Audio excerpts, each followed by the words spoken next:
Aplikasi yang bagus? Ya, Google Earth. Sekilas kita lihat, sebagian besar dari bumi berwarna biru. Ini adalah air. Air digunakan oleh semua makhluk hidup. Manusia, hewan, tumbuhan. Namun ada satu pertanyaan di benak saya. Ketika air di bumi digunakan secara terus-menerus, apakah air akan berkurang? Baik, kita akan pelajari pada video kali ini. Saya Mr. Klik bersama Rumah Belajar, belajar di mana saja, kapan saja, dengan siapa saja.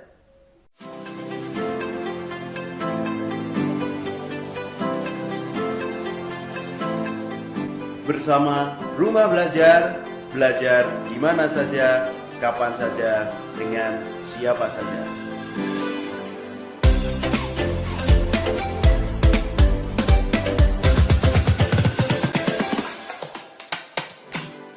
Halo sahabat Rumah Belajar, apa kabar? Semoga sahabat dalam keadaan sehat walafiat dan siap untuk mempelajari materi pada video kali ini tentang hidrosfer. Dalam video kali ini, sahabat akan mempelajari tentang pengertian dasar hidrosfer dan siklus air atau siklus hidrologi. Air adalah sumber kehidupan. Semua makhluk hidup membutuhkan air. Barangkali sekarang kita dengan mudah untuk mendapatkan air bersih. Namun, sadarkah kita sering menggunakan untuk kebutuhan kita secara terus-menerus? Bahkan, kadang kita lupa mematikan keran air. Lantas, apa yang terjadi jika semua makhluk di bumi menggunakan air secara terus-menerus? Apakah air yang ada di bumi akan berkurang? Atau bahkan air di bumi akan habis? 70% bagian dari bumi adalah air. Bumi yang kita huni diselimuti oleh air, atau sering kita sebut dengan hidrosfer. Hidrosfer berasal dari kata hidros, yang berarti air, dan spira, yang berarti selimut. Jadi, hidrosfer merupakan lapisan air yang menyelimuti bumi. Hidrosfer tidak hanya meliputi perairan yang luas, seperti laut atau samudra. Hidrosfer juga meliputi air danau, air sungai, air tanah, dan uap air yang ada di udara. Air yang ada di bumi memiliki sebuah siklus yang dinamakan siklus hidrologi atau siklus air.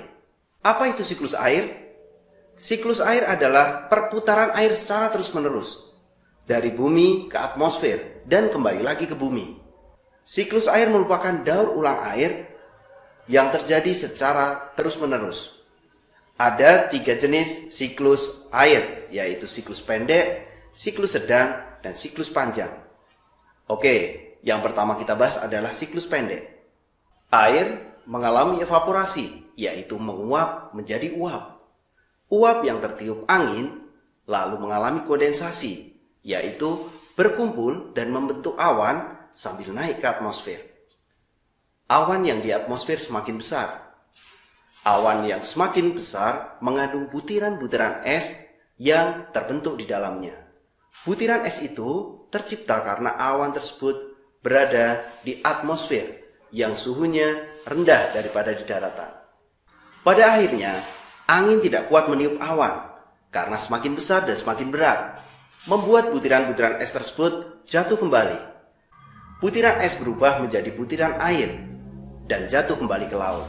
Inilah yang biasa kita sebut hujan di laut. Siklus air sedang. Air mengalami evaporasi, yaitu menguap menjadi uap. Uap tersebut tertiup angin sampai ke daratan. Uap yang tertiup angin lalu mengalami kondensasi, yaitu berkumpul dan membentuk awan sambil naik ke atmosfer. Di ketinggian tertentu, awan yang berada di atmosfer semakin besar. Awan yang semakin besar mengandung butiran-butiran es yang terbentuk di dalamnya. Butiran es itu tercipta karena awan tersebut berada di atmosfer yang suhunya rendah daripada di daratan. Pada akhirnya, angin tidak kuat meniup awan karena semakin besar dan berat, membuat butiran-butiran es jatuh ke daratan.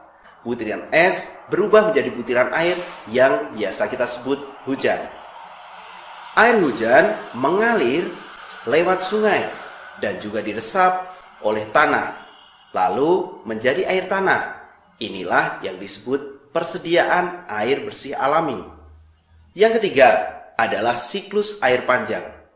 Air mengalami evaporasi.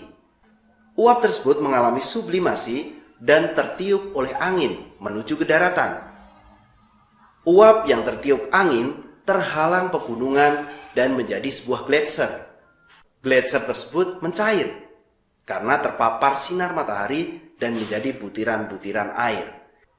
Saat mencair, butiran-butiran air tersebut berubah menjadi kumpulan air yang mengalir dan membentuk aliran sungai yang diresap oleh tanah, lalu menjadi air tanah.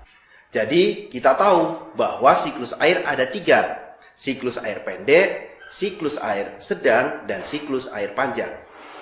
Walaupun dari 1,4 triliun kilometer kubik air di bumi, hanya 0,003% air bersih yang bisa digunakan untuk memenuhi kebutuhan. Oleh karena itu, marilah kita jaga kelestarian air bersih di bumi. Sekarang sudah tahu kan apa itu hidrosfer? Apa itu siklus air? Baik, diskusikanlah dengan temanmu apakah air di bumi ini akan berkurang dan habis, atau jumlah air di bumi tetap. Baik sahabat rumah belajar, demikian video pembelajaran kali ini. Untuk menambah wawasan kalian dalam materi ini, kalian bisa mengunjungi kelas maya di rumah belajar dengan cara scan QR kode berikut dengan kode pembelajaran HDR.